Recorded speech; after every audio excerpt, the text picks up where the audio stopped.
Bonjour à tous et bienvenue, c'est le Carl Actu numéro 127, votre rendez-vous live au cœur du territoire. Au grand bonheur des parents, c'est la rentrée scolaire de nos écoliers qui ont pu faire connaissance avec Noah, Alix, Neila et toutes les autres figurines de sécurité routière placées aux abords de leur école pour prévenir les automobilistes de leur présence sur la chaussée et ainsi les inviter à lever le pied.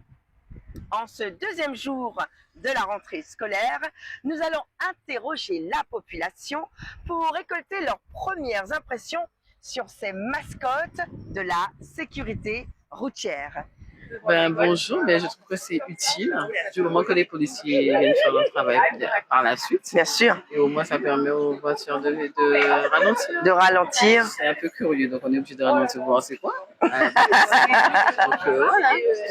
Donc vous êtes d'accord avec ce projet? C'est intéressant. C'est intéressant? Mais je suis d'accord pour que la police continue à venir. Ah, bien sûr, je vous comprends. C'est très important. Très bien. Voilà. Merci madame. De rien. Des figurines de sécurité routière qui ont été positionnées aux abords des écoles. Au départ, j'étais un petit peu étonné parce que j'ai trouvé que ça prenait un peu de place et finalement, j'ai été assez favorablement, je dirais pas impressionné, mais je pense qu'elles ont tout à fait leur place parce que les voitures ont le réflexe de freiner. Les figurines sont de taille humaine, donc ressemblent à des gens qui iraient traverser la route. De plus, elles sont fluorescentes, donc on les voit la nuit. Non, je trouve que c'est une bonne idée. Et j'ai vérifié que c'était effectivement aux abords des écoles où ça pouvait être un peu dangereux, le passage où les véhicules pouvaient rouler à une vitesse non réduite. Très bien. Merci beaucoup. Penses-tu des figurines qui ont été positionnées au niveau de la route? C'est super, j'adore, et comme ça, si je rentre à l'école toute seule, je pourrais aller voir et peut-être que je pourrais faire une photo avec. Ah bah écoute, tu devrais faire un selfie, très bonne idée. Mais tu sais qu'elles ont été placées pour une raison très importante, qui est la sécurité. Ah, je savais pas. Ben oui, c'est pour éviter que les voitures écrasent les enfants.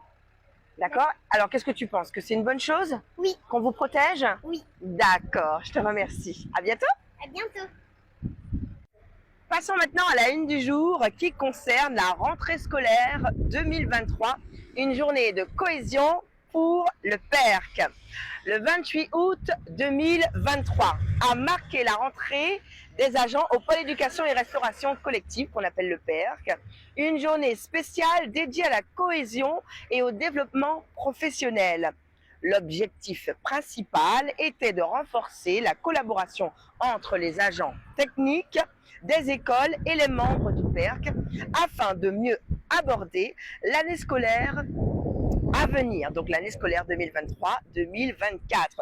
Au cours de cette journée, divers ateliers informatifs ont été organisés couvrant des sujets essentiels tels que la retraite, la formation, les absences, la rupture conventionnelle, la protection sociale et le RGPD, qui est Règlement général pour la protection des données. Des activités de détente comme la sophrologie, l'origami et l'automassage ont également été proposées pour favoriser le bien-être.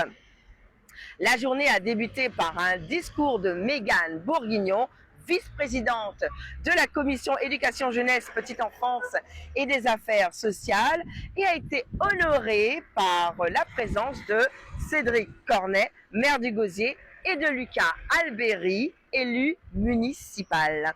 Les agents ont célébré le métier d'ATSEM de manière créative, présentant leur mission à travers des acrostiches et des chansons. L'après-midi, un escape game en plein air a renforcé l'esprit d'équipe.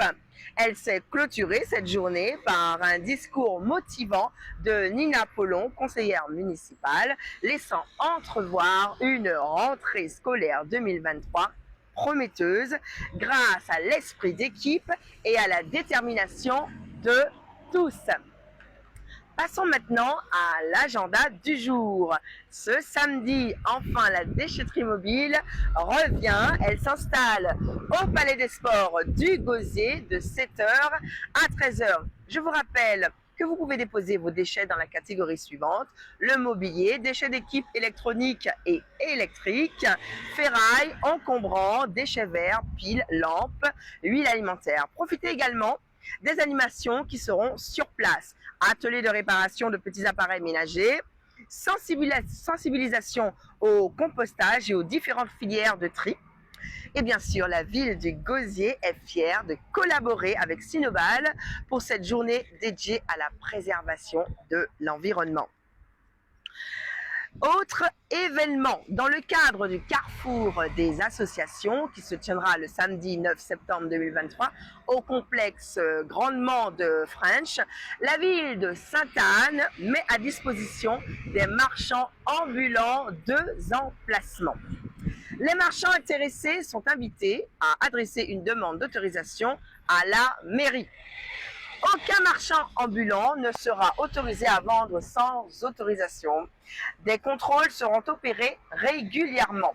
Il vous faut une liste des pièces à fournir disponible sur une adresse que vous pouvez trouver sur le site de la Carle, le site de la Riviera du Levant, et ainsi déposer vos dossiers jusqu'au 5 septembre 2023 à midi à l'attention de Monsieur le maire à l'adresse suivante: mairie de Sainte-Anne, service courrier, place Shelcher, 97 180 Sainte-Anne, ou par email au service .courrier@ville-du-6 sainte-anne.fr ou les informations au 0590 85 59 95.